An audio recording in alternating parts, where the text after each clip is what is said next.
So can people online just verify if they're able to see the screen? We do. Thank you. Perfect. So thank you, everyone. I'm delighted to welcome you all to our first workshop on causal neuro-symbolic AI.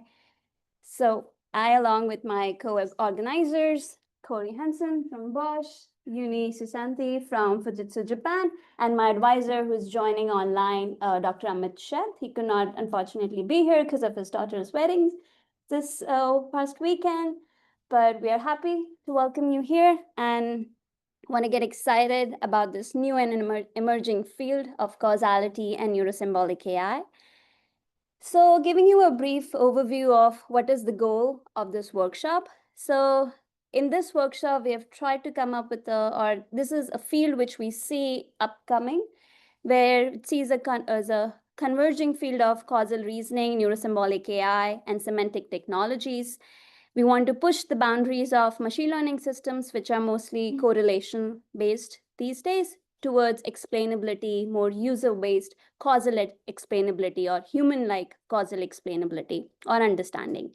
We want to bring together researchers from causal inference fields, symbolic reasoning, deep learning, and knowledge graphs to come together, discuss new ideas, and work on this exciting topics and projects. We want to discuss how causal and neurosymbolic methods can enhance our semantic technologies and explore new methods, challenges, and real-world applications of such. So why now? It's a good question, because we are in a world of generative AI where everybody assumes, at least out of academia, that LLMs or generative AIs can do everything in the world. They have achieved the AGI capability, which is artificial general intelligence. And some have read news clippings where they even mention that we might be on a road to ASI, which is artificial superintelligence. There's another new buzzword. I know many of us are not aware of this, but they're like, we're already on a path of AGI. We have achieved it. Now let's focus on ASI. So there's a growing need for structured, causal, and symbolic priors if you want these generative models to learn human-like understanding or at least be on a path of general intelligence. So exactly, that's where our workshop fits in. And it's a step towards building bridges between learning and reasoning from perception and explanation. So I would also like to thank our amazing program committee members. Some of them are in the audience right now, the authors who have submitted their papers, and the speakers who will be presenting, talking about their exciting work in our workshop. So let's dive into the world of causality and symbols, because the future of intelligence lies not just seeing the patterns, but trying to understand what these models tell us. So this will be our overall agenda. We have amazing keynote speakers with us. So we'll have our first keynote by Dr. Kersting. Then we'll have one paper presentation, short coffee break. We'll come back to our second keynote by Dr. Kun Zhang. And then we'll have our two paper presentations and then some concluding remarks. So it's my absolute pleasure to introduce our keynote speaker today, Dr. Kristian Kersting. He's joining us online. He's a leading voice in the field of neurosymbolic AI, probabilistic reasoning, and causality. He's the head of AI and machine learning lab at TU Darmstadt, where he's also a member of Center for Cognitive Science and founding co-director for Hessian AI, which is a center for AI and data science. And his work bridges the gap between the symbolic reasoning and the statistical reasoning, exactly where our workshop lies in, at the same intersection. And he has made foundational contribution to statistical relation learning, lifted probabilistic inference, and more recently, neurosymbolic deep learning and causal representation learning. And many of his ideas have shaped how we think about embedded structures and reasoning into modern AI systems. He's also a fellow of the European Association for AI and AAAI, and serves on the editorial board of several of top journals and conferences. And his research is not only theoretically rich, but also highly impactful in areas from robotics to healthcare and Please join me in welcoming Dr. Kristian Kersting as he shares his keynote on reasonable AI, bridging intuition and causal reasoning. Dr. Kersting, I think you can join you can share your screen. Yes, I hope you can see it. Let me stop sharing. Depending on which Zoom you are using, you may have to switch the display. It's not coming up on my end, so I'm not even able to share my screen seat on. I think did you stop Let sharing? me share again. Yes, Let's see. Yes. Do you see it now? Yes, let me. Okay, so I'm going to move my Zoom to the second window. Okay.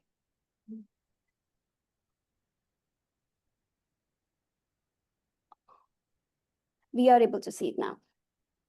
Good. So thanks for the wonderful introduction. I think you're far too kind. And actually, you're the future, not me. But anyhow, I hope I can learn a lot here. I'm also super happy if we do not finish at all the slides. So interrupt me at any time.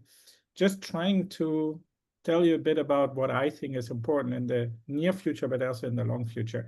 And just, I should have not shown it now, but because you did it already. But just to remind all of you, and all of us, I think it's completely wrong to always say AI equals algorithms for learning. There's such a rich class of problems we all tackle. Nevertheless, it is really exciting these times, because if even people like Terence Tao is arguing that soonish, even mathematics will not be the same as it was, and mathematical research will be done in a completely different way, we should start thinking at least about it. Likewise, last year we got 2 Nobel Prizes that are related to AI. You can argue whether they are AI Nobel Prizes or not, but they are at least, it's a strong indication that the saying it's always just a hype, I think that's also not true. And I guess at least AI stays. It has come to stay and will not go away again. And to be honest, use responsibly, but this is really important, responsibly. I really believe that AI has the potential to help tackling some of the most pressing challenges across multiple domains. It's not like it will do it magically on its own and being a big black box or black magic box and all will be done. But I think it can really support all of us in going ahead. And I don't think we have, in many questions, we don't have even a choice. So if I think of the German bureaucracy and then also on the demographic change, then I don't see how we can handle it with a declining number of people who like to work on forms and getting things done in ministry. So I think there's simply no other choice, and we have to get together. So some people go even as far here, for example, Jeff Hinton, to say it's not just about AI, but what we are doing here and what we are witnessing is just that intelligence is a matter of scaling. So you just go for a larger model, you go for larger data and for larger compute, and then all of a sudden we see something smart happening. And you referred to that already. You may talk about AGI, you may talk about superhuman intelligence. There are many, many words for that. And to be honest, and to also apologize for it, we also contributed a bit there, because we were lucky also in getting our own little AI. Well, from an academic perspective, it's a supercomputer. From a corporate perspective, it's maybe a tiny computer. But anyhow, we got something like 35 million for building up our own superpod. And with that, we were able to do some contribution, some nice research, and also contributing to the model zoo, also together with people and friends from Stanford, from Toronto, and many other places around. And so, for example, I'm very happy that we can also make use of scaling laws in order to maybe do it in a smaller scale, reducing at least for learning, maybe not for inference, but for learning, then also the energy consumption. And then from the small networks, you can still argue somehow that if it performs well, scaling it up will also perform well. We also contributed, for example, to text-to-image models, and you may have seen some diving into parts of something that. super exciting and cutting I don't edge in the know. world of image editing. Imagine being able to tweak a photo just by typing So out you what can you want to just change. type in what you Sounds want like to have something out of a changed, sci-fi movie, right? and it is Well, changed. it's real, and it's called LLMs++. You can add beards, This amazing tool, whatever you want to do. We also moved towards large-scale causality because actually it turns out that many of the explainable AI techniques, at least back then, they were not easy to scale to the large-scale models, because you have to either increase your memory, because, for example, relevance propagation, backpropagation, or relevance propagation, you may need extra memory in order to compute what is important in the input for the produced output. But then if you have already large-scale model, you don't want to do that because that's very costly. So what we did is we traded memory consumption by runtime, and we're applying an empirical approach, so several forward passes.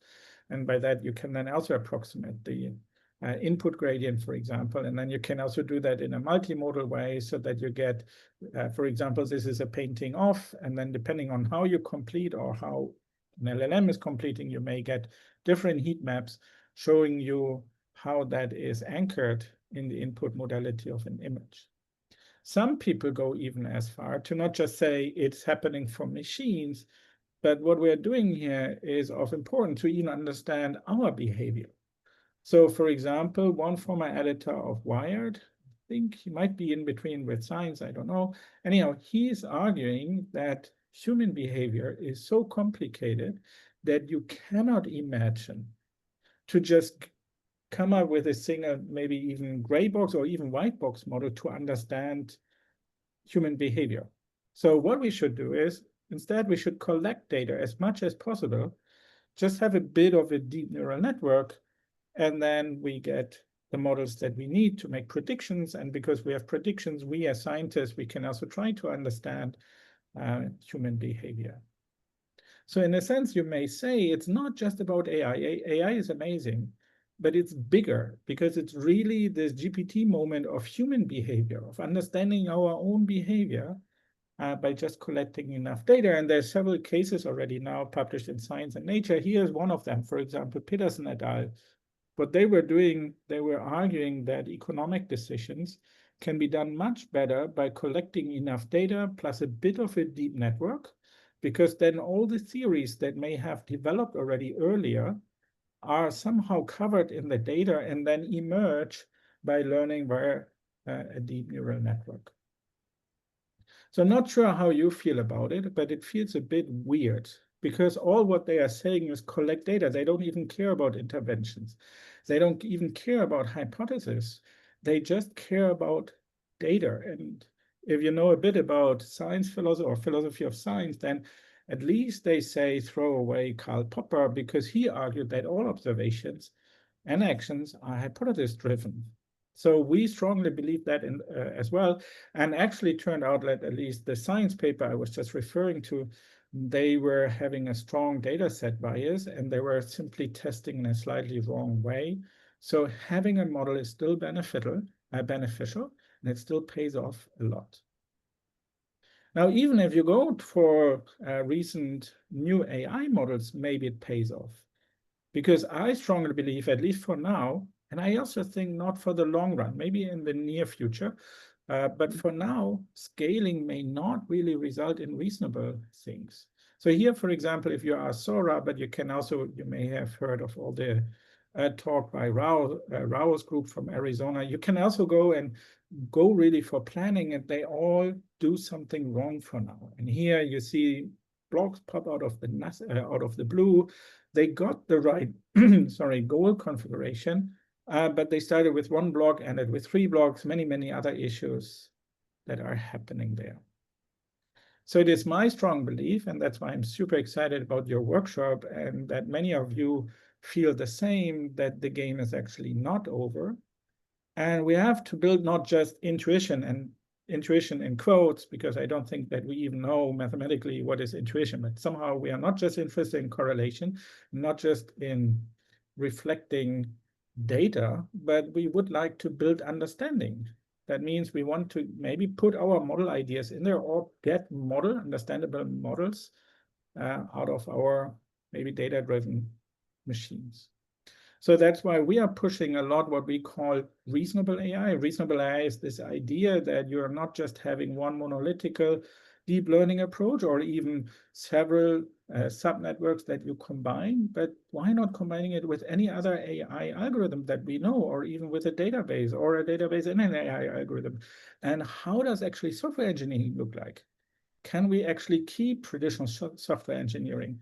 Why do we actually kill it? Why do we actually say that now programmers are not relevant anymore? And then we figure out later on that maybe there are many bugs introduced by large language models. So we want to have maybe a completely new view on what is computer science via the lenses of AI. So compositional AI, modularized AI, getting AI models working together in an easy way and in an open way, and actually serving us. So that's why we started to not talk about human in the loop, because it sounds like we are serving the machines, but the machines should actually serve us or be part of our society, but we are still ruling the society. So it should be rather AI in the loop. Now that should be not really surprising to you, because at the core, we are just asking, can we realize with machines what Daniel Kahneman was proposing, having a system 1 and system 2, and be careful, system 1 and system 2 both can have symbols involved. So it's not just about symbolic versus sub-symbolic, but I guess it's much more about the reactive and the more deliberative system that is, they are both maybe running even at different scale, but one is really reacting, one is really trying to understand, thinking about reconsidering going into actions.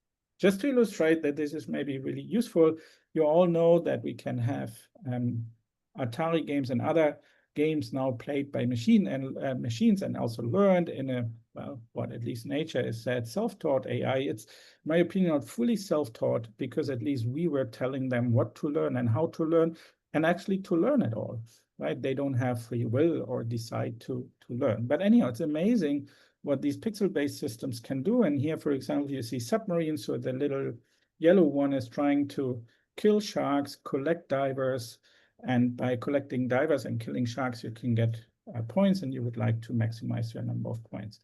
However, there's also the little white bar, which is about oxygen. And as you can see, though they get a lot of points, and here we are not using the very best agents, they quite often forget about the oxygen. And so they are dying because they are forgetting to breathe.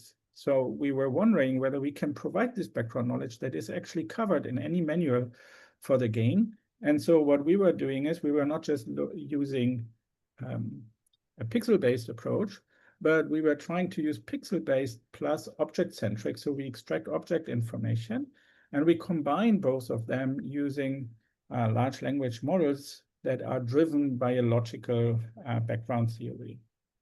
So and if you put both together, then you can actually have two policies. One is then just following the pixel-based, and one is following the logical or the object-centric view.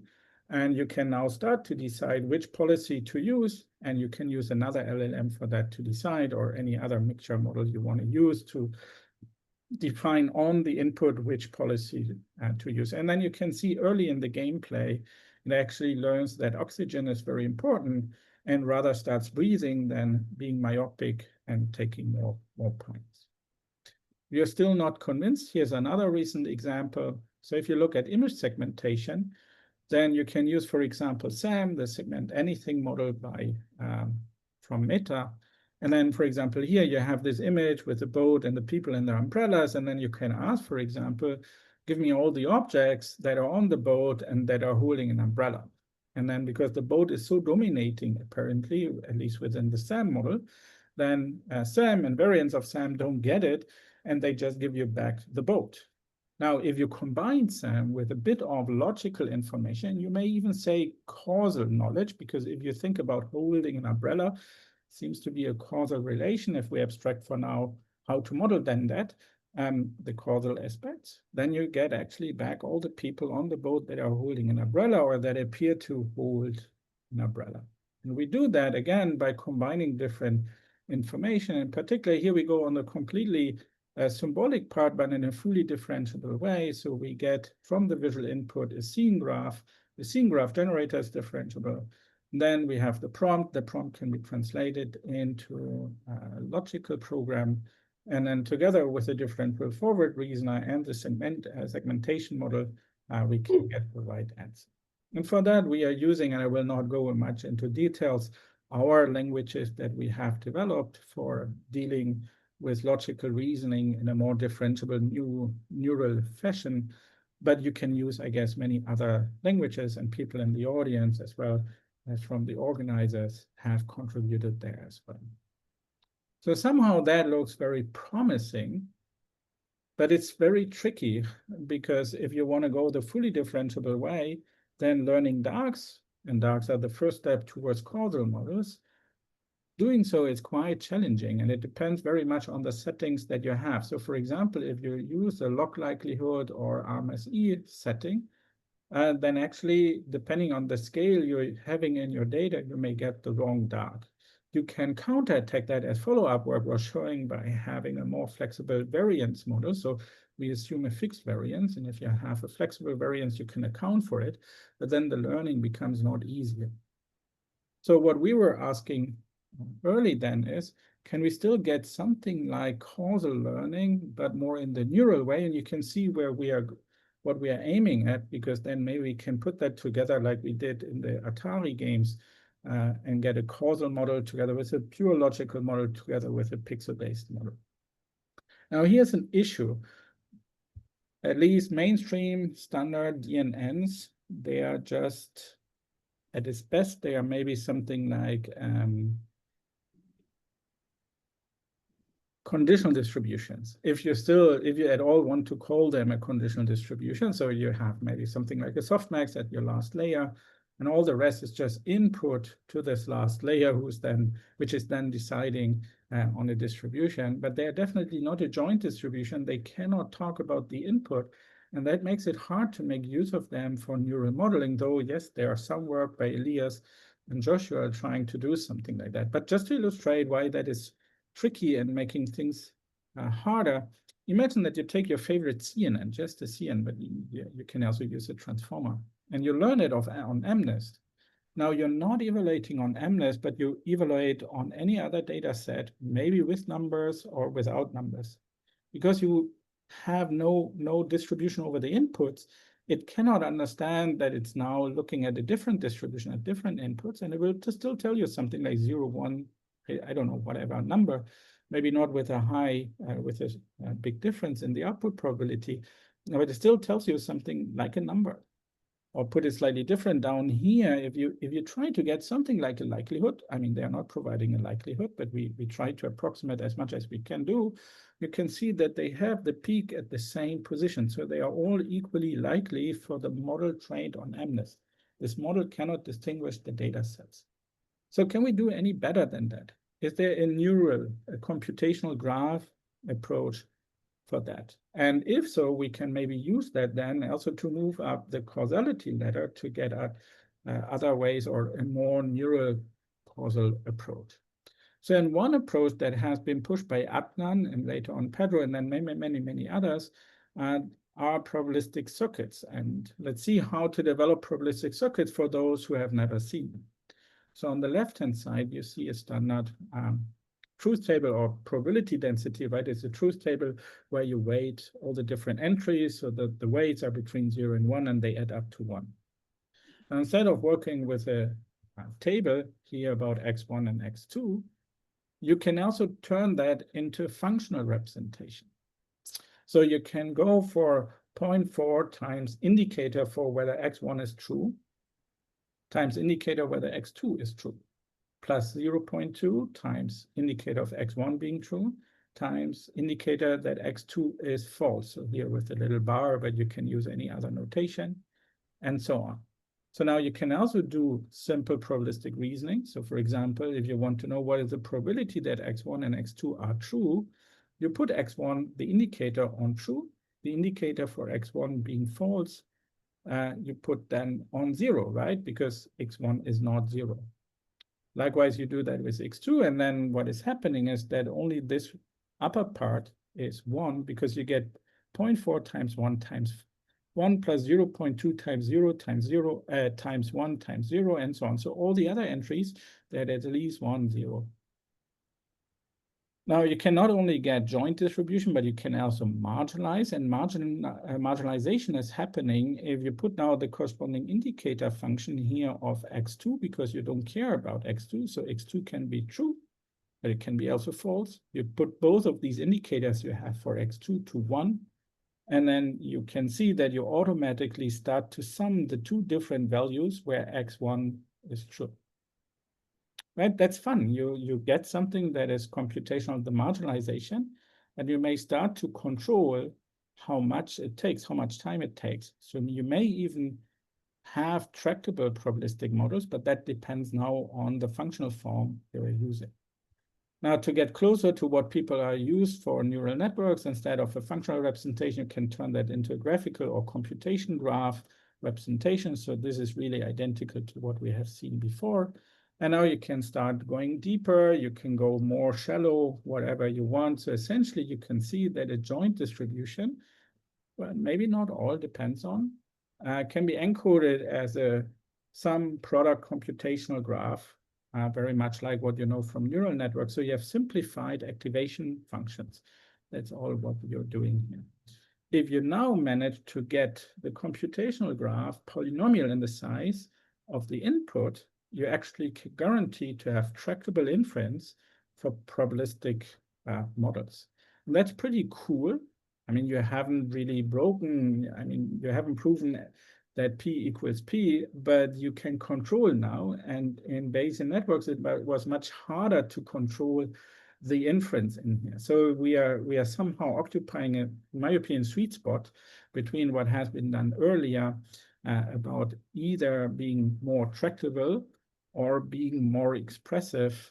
So going with Bayesian networks or tree-based Bayesian networks, neural networks that try to cover a bit of probabilistic distributions and so on. Now, if you relax a bit, well, you have just seen it's very simple. You can also say it's just a deep mixture model. And this deep mixture model, however, is quite powerful. And just want to illustrate before moving on to causality, why that is powerful, or that it is actually powerful. So here, for example, we were using these probabilistic circuits for Poisson distribution. So in the leaves, you have the Poisson distribution, and then you start mixing them together. So you make use of mixtures and independency assumptions. The Poisson is known, well, no one knows how a multivariate Poisson for more than 3 variables really look like. For 3, you can still do it by hand, but for our arbitrary numbers, and no one knows how the link function looks like and whether it is, well, you know how it looks like, but you don't know whether it will converge or not. So you may not be able to compute a multivariate Poisson distribution. So here we approximate by univariates, and univariates we know how to deal with.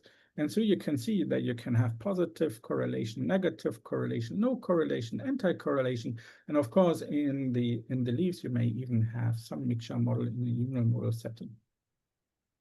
So recall, I was saying before, let me just remind you, that with a neural network, we have these issues that you may not distinguish the training set from any test set. Now, if you use one of these probabilistic circuits, then actually you can distinguish because you have a full joint distribution, right? And you can even ask what is the probability of X given Y, X of whatever. I mean, you can ask whatever you like, but you get a proper joint distribution. And then you can see that the peak for MNIST is really different. Keep in mind, this is log scale and this is log scale. And so the two different data sets really behave differently, which is to be expected because they look differently.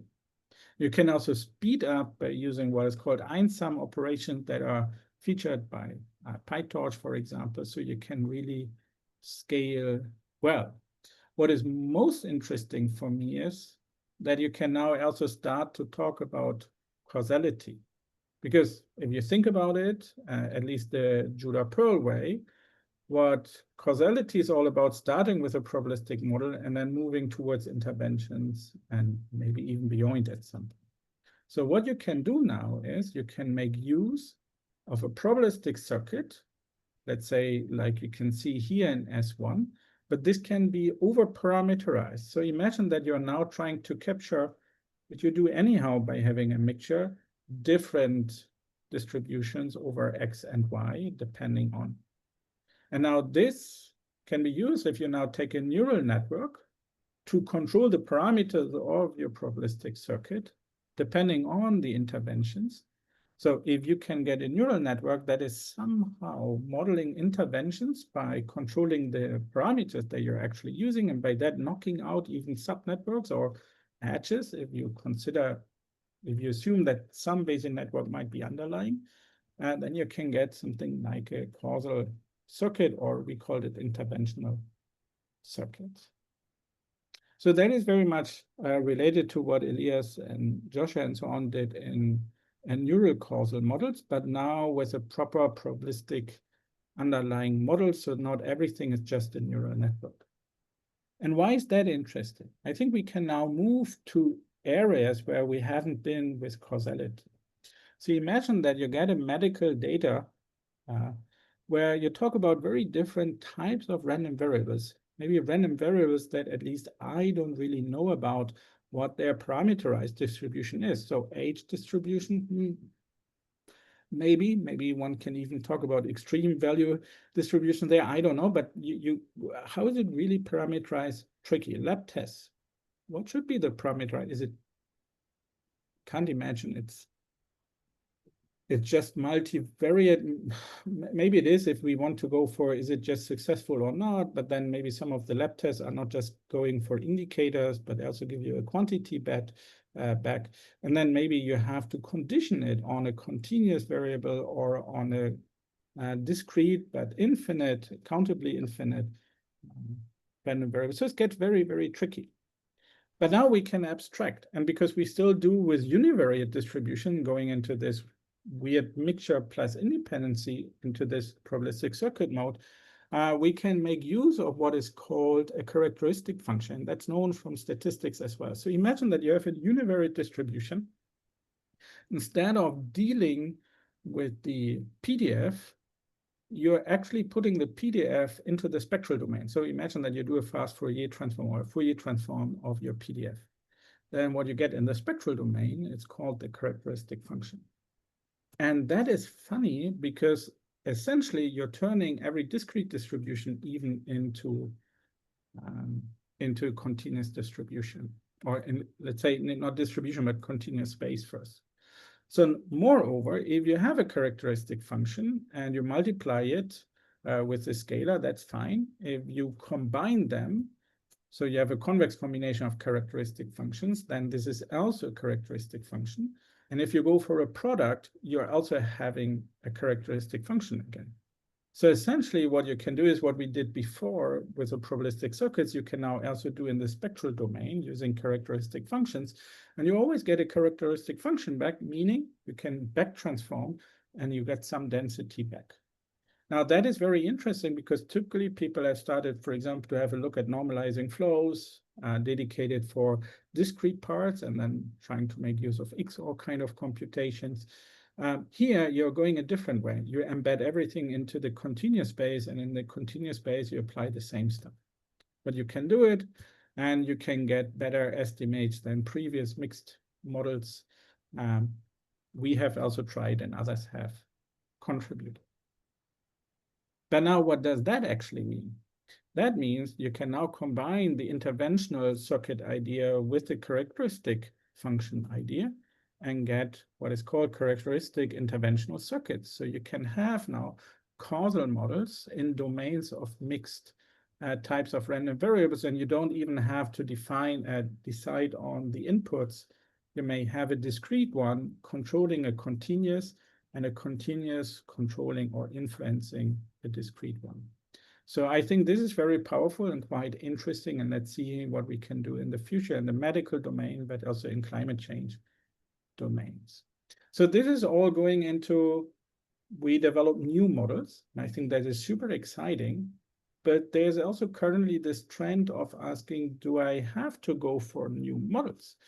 And I was happy to see that you were talking about that in the introduction, because somehow, as I said, intelligence is just a matter of scale, right? And you can go for what people call narrow intelligence to general intelligence and even to super intelligence.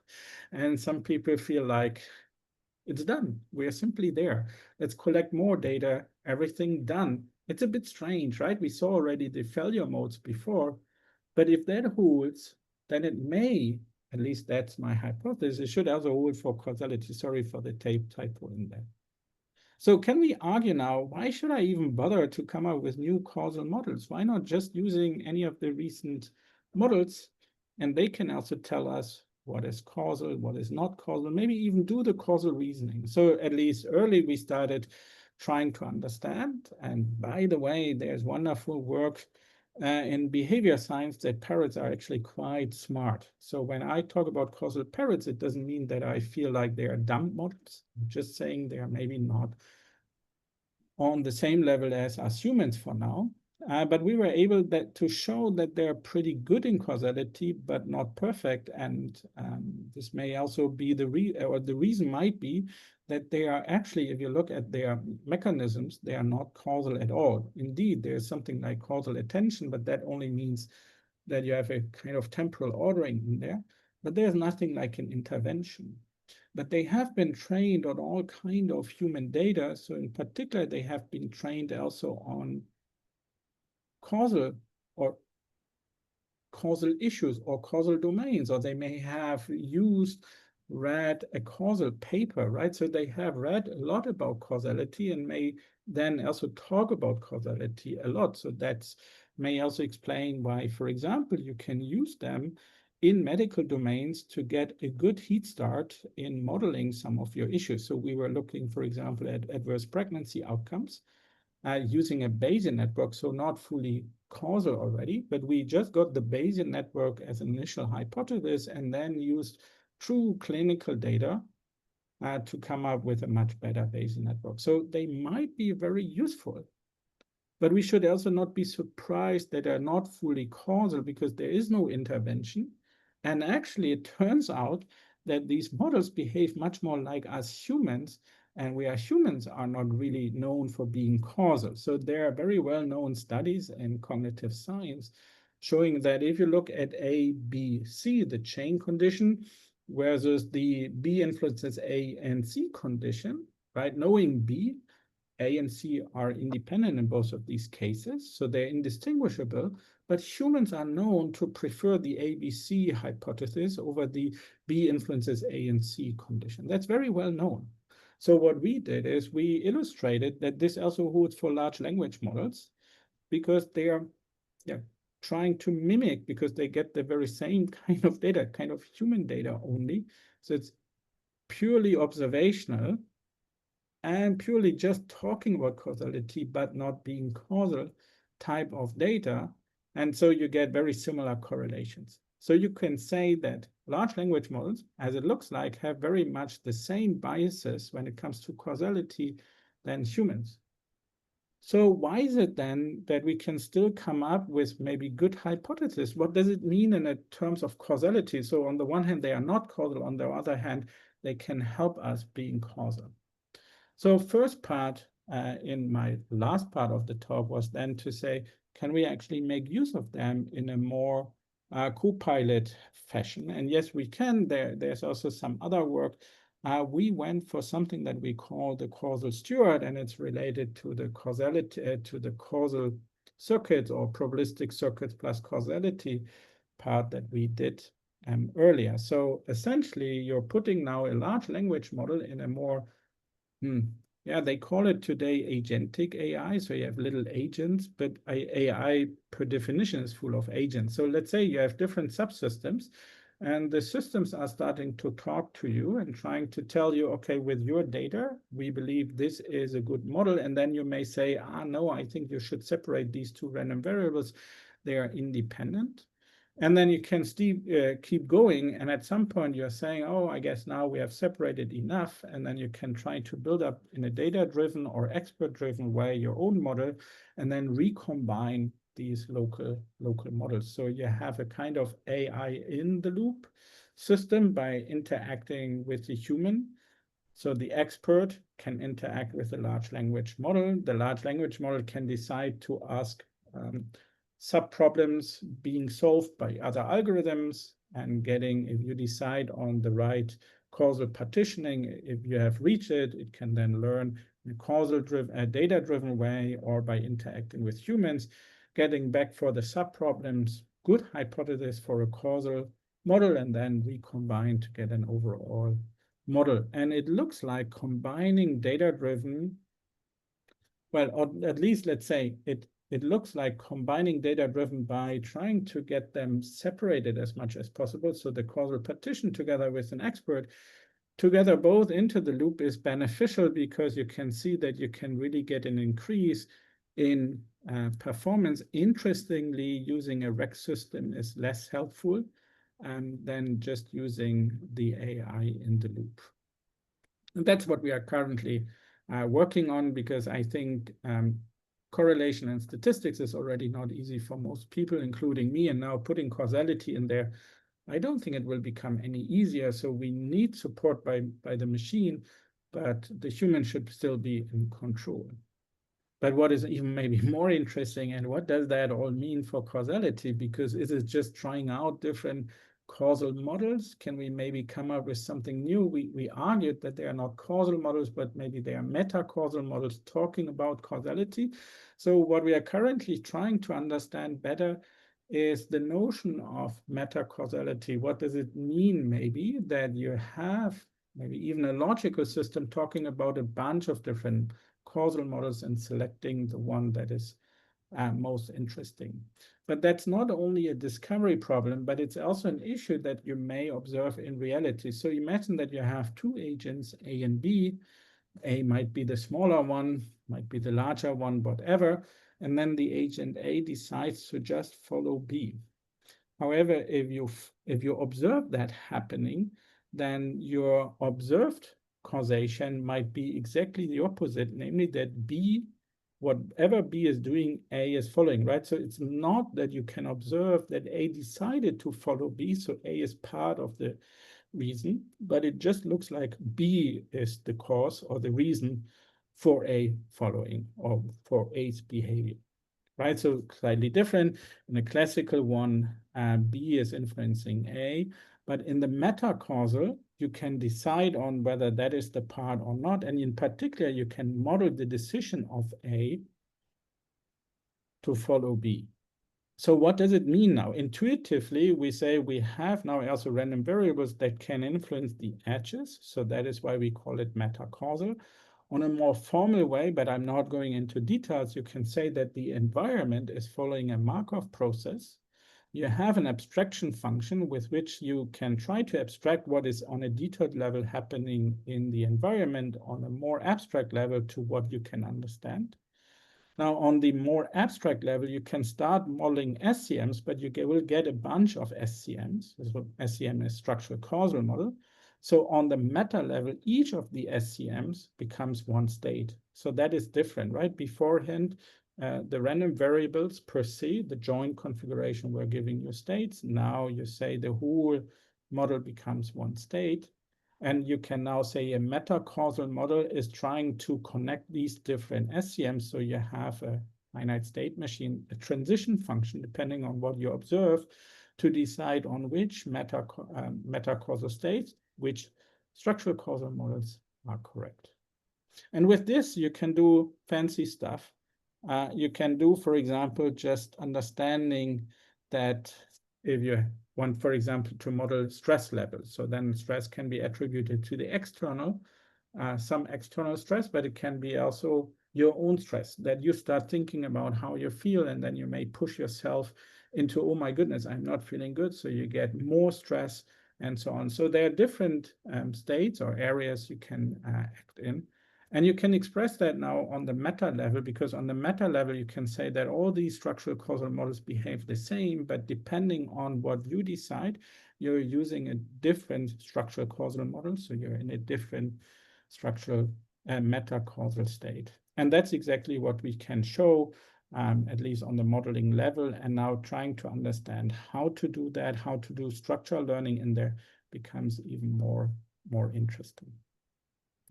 with this, I would like to conclude and rather start discussing. I hope there's a bit of a discussion with you, because I really think that your workshop is important, and that your workshop is about things that have to go together. So we have to get logic, but we also have to understand a bit of causality, whether it has to be a relational causal model. I'm not sure, they're getting even more tricky, but this could be one way. It could be that we use logic or some other programming language, even maybe hidden in a large language model, to control different parts or a different model. So it could be a bit what they call agentic. But definitely we have to make AI more reasonable. So there has to be more reasoning in there, and the reasoning has to also be, at least to some extent, causal. And to give you just one very interesting problem in the near future that we should start working on, we have started, but I think there's enough to be done here, enough left to be done here, is that even your own causal model may change over time, but not as a temporal causal model, but more like you're using a model and you do a reflection about how you behave on a meta level, and then may decide on changing it. So you may have heard that judges become more critical, and the closer it becomes, they get to lunchtime. So the longer they had no food. And so maybe if you know that, you can adapt on the meta level your actual causal model you're using to make your judgments to behave in a more fair way. Talking about fairness, I think everything is fine, but we have to start thinking about what is the ideal world we want to live in. Is there a single ideal world? And who actually determines or decides on the rules? And to be honest, I think that is something where not just people like us, not just technical people, should talk about. We need input and discussions with sociology, psychology, with many other disciplines, and actually also with the governments, because that's something that is very critical. And I don't want to have that just as part of companies deciding. They are part of our societies as well, so they cannot decide on their own. But in any way, causality and combinations of neuro-symbolic, so neuro-symbolic and causal models will be the future to exactly tackle this issue. So thanks again for the invitation. Sorry that I cannot be around. Looking forward to our little discussion. Thank you.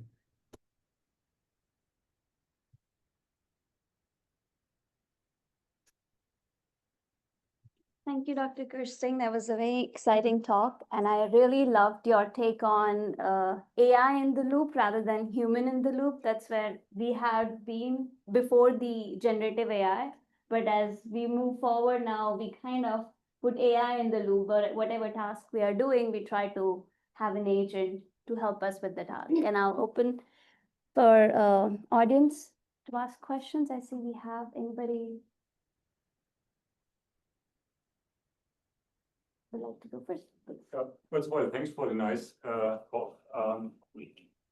From my first of all, can you hear me? Yeah, I can hear you. I will try to repeat what you will have asked to see whether I fully understood. Great. So from my experience, building ground truth data regarding causal relations and so on is quite difficult. So you often need a human or so to label this information.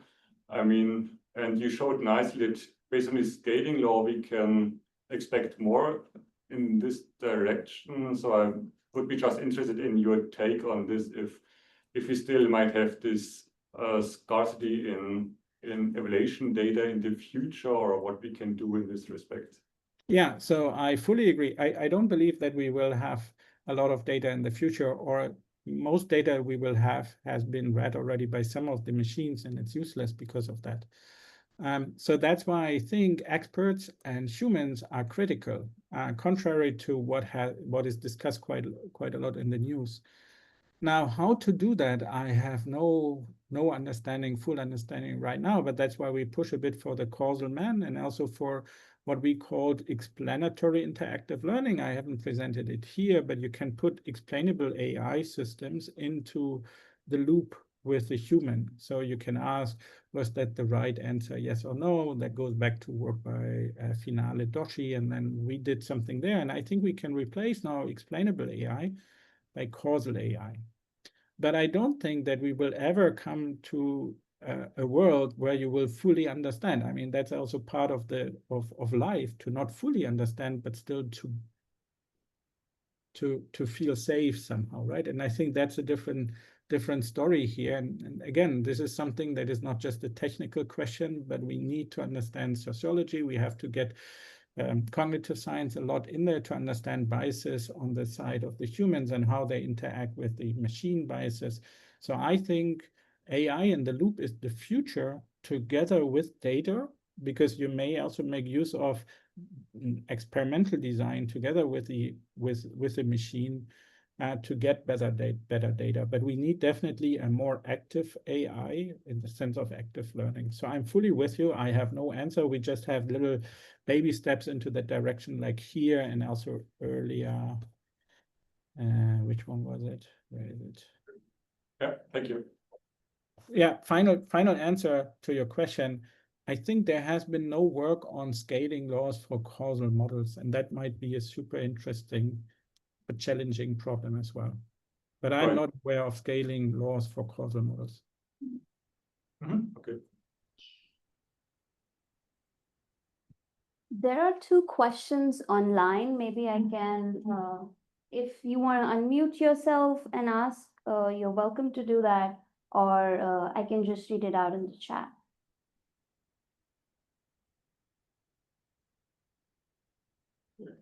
Okay, so the first question that was asked was, how can I use causality in explaining medical image analysis?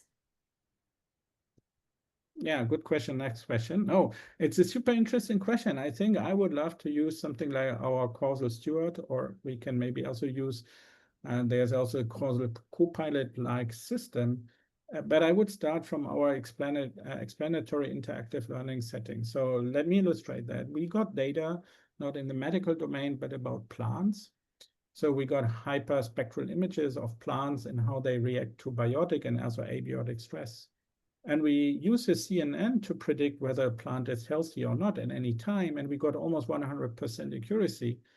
And then the biologist, he was laughing at us. He said, you're better than the experts. That's very suspicious. So can you have a look? And we looked at heat maps or explanations.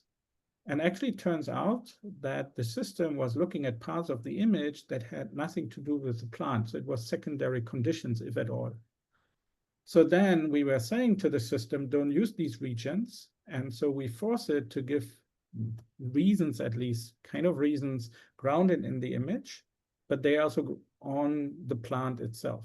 So now I think what we need, and we started with the causal steward on that, we have to combine that with causal models.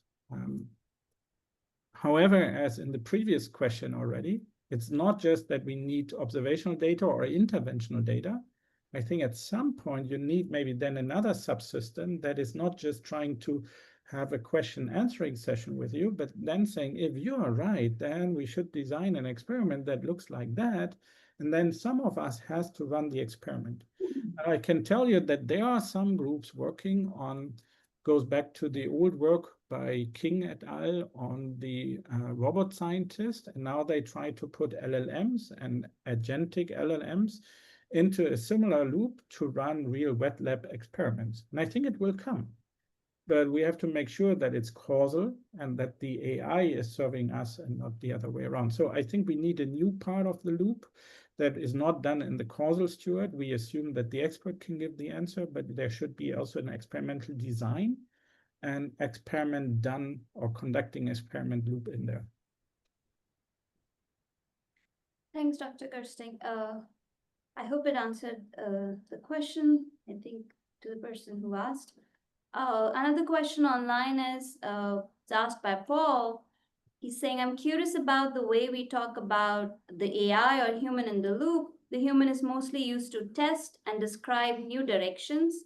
Is there any research being done on causal learning with an agent system that is able to imagine and execute experiments? Well, it's related to what I just said. Maybe I confused both question already.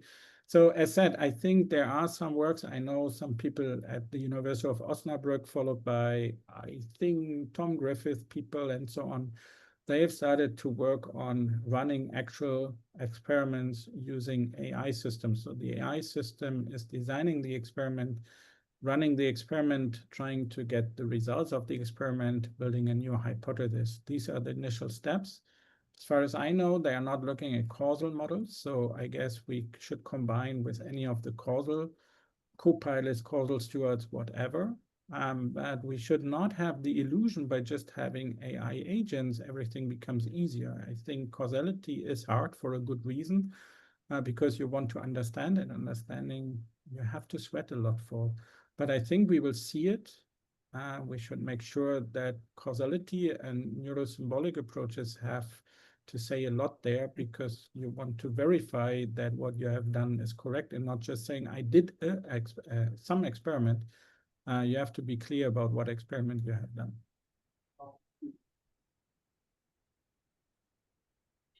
Okay. Just a clarification to check if I understood correctly. During the slides where you were showing the okay.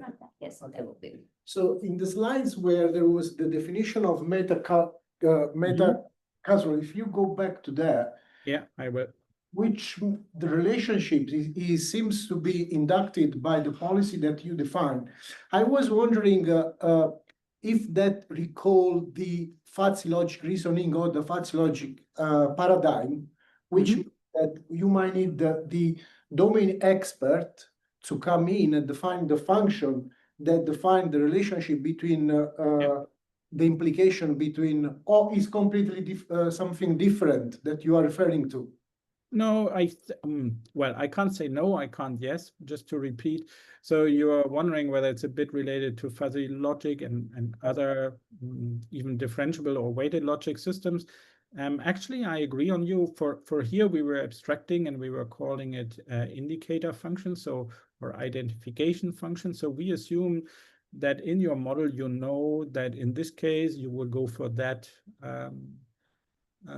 SCM, and if that holds, you go for that SCM model, but that can be uncertain as well. We haven't really explored that. We were happy to show that it's in principle doable, but it sounds very reasonable what you're saying. And I think this is where I believe we can make use of neuro-symbolic approaches quite a lot, where now the symbolic part is informing the neural part, not like in the neural causal, where the neural one was informing the causal part. And then, yeah, I'm with you. Sounds like a very cool direction. We haven't really explored.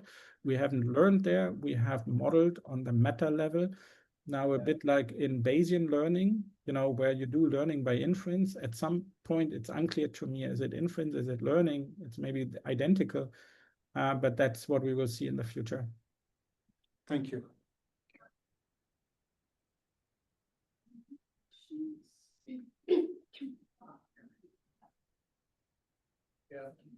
Yeah, thanks for the talk. I like the slides you had. It said, you know, that scaling is not quite enough for intelligence. We also need causality. But scaling is quite important. And causal models seem to be quite bad at this. Or it's very computationally complex to scale a causal model. Yeah. I know that there's some work, and you mentioned the causal man work, which is, you know, somewhat looking into this, or at least how to evaluate large causal models. I'm just curious, what is the state of the art here, and how do we scale these causal models so that they can somewhat be able to reach intelligence, or to scale to the levels that the other neural models are reaching? Okay, I think there are two, at least, no, I would argue there are three levels or three types of answers. So one is, which is biased, because I like probabilistic circuits, and probabilistic circuits are tractable. So I hope that scaling those will give you at least much larger causal model, or helping you to scale causal models to a larger domain. And we have a PGM paper on that, which is following the same argument there. Now, you also said, can we get to the same level as current large language models? I don't know. That's, I think, not just a question of the model, but it's also an engineering question, getting a large team. But there is another dimension to that, and maybe you don't want to scale intelligence just by causal models.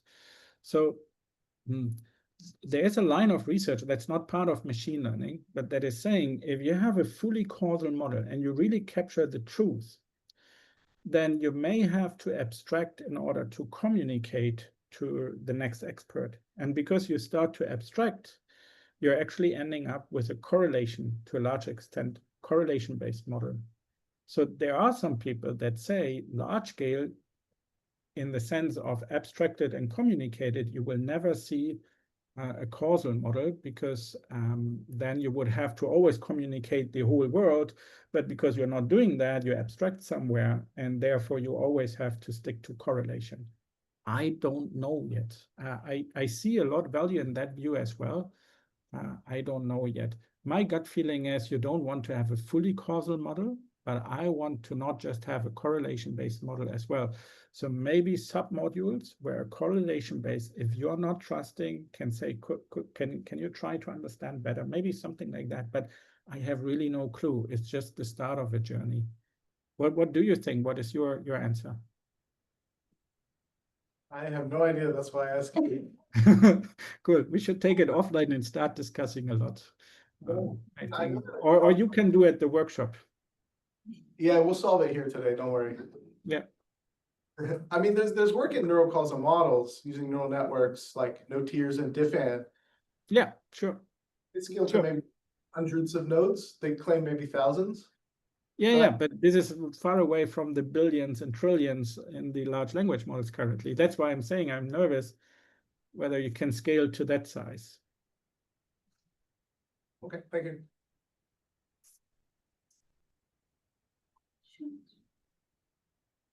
Okay, in that case, I have one question for you, Dr. Kersting.